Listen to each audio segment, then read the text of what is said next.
Hey, Max, which of these is 是?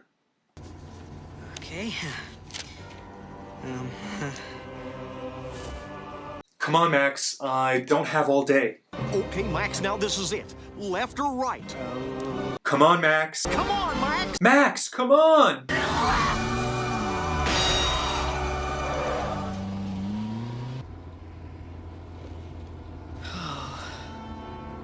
Don't be like Max, don't disappoint Goofy, and learn your characters. Some people like to say that Chinese is hard because Chinese characters all look the same, and while I would love to say that this is completely wrong, it's kind of true. I mean, take a look at these two characters. Or these two. How about these? Or these? Or any of these? Some of these characters are either completely different in meaning, or even sometimes complete opposites.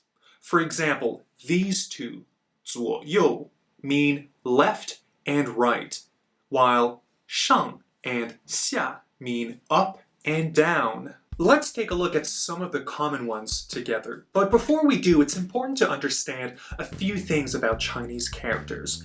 At a very basic level, Chinese characters are just the result of a combination of brush strokes. For example, combining 撇 and 那 gives us 人, person. Now let's do this again with an extra stroke. 横撇捺 gives us 大, big. Okay, one more.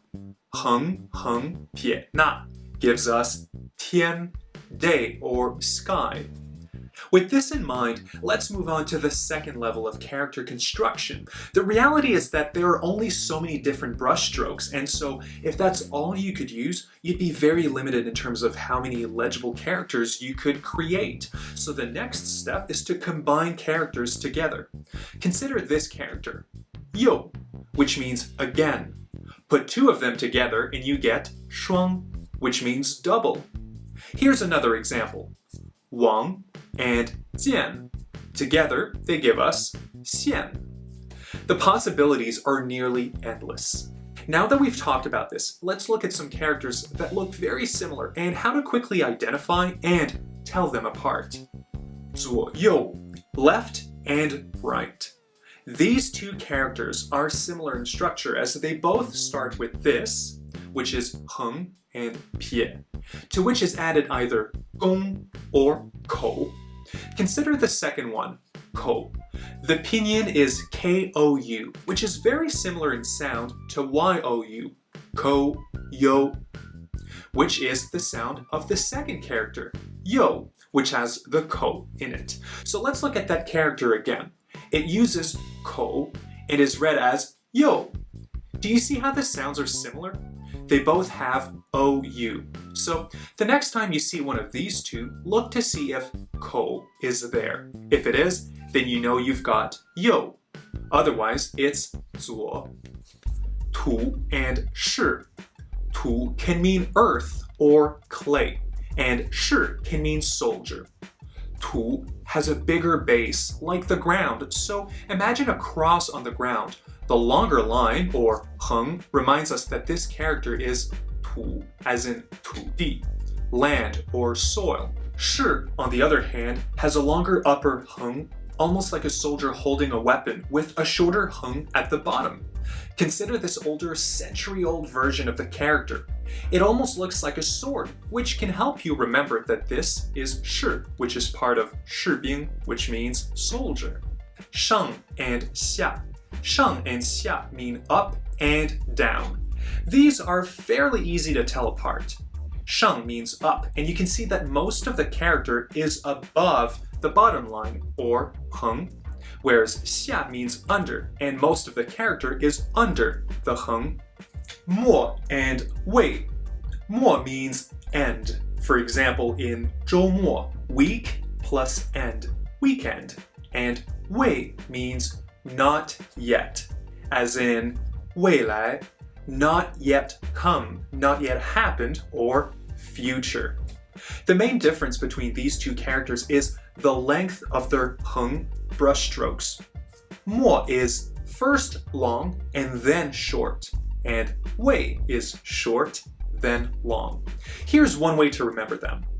Just like plants grow taller or longer as time goes by, the character for future, wei, starts from short, then long. So if it goes from short to long, then you'll know it's wei. But if it's long to short, mo, then it'll be like an old dry branch that easily snaps and becomes shorter, which reflects that it has reached the end of its life. End, mo, ji and yi.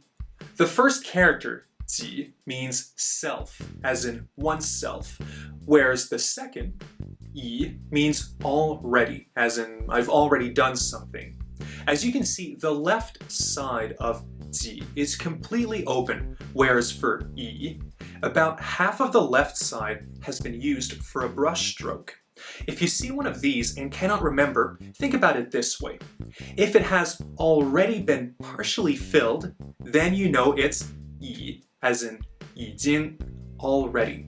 If it hasn't been filled at all, then you know it's 己, as in 自己. Well, those were a few similar characters that many people struggle with, and hopefully after watching this video, you'll feel better equipped to tell them apart. Let me know in the comments section if there are any more characters that you struggle with. Until then, keep practicing and I'll see you next time, or as we say in Mandarin, 下次见. Wait, that doesn't look right. There we go.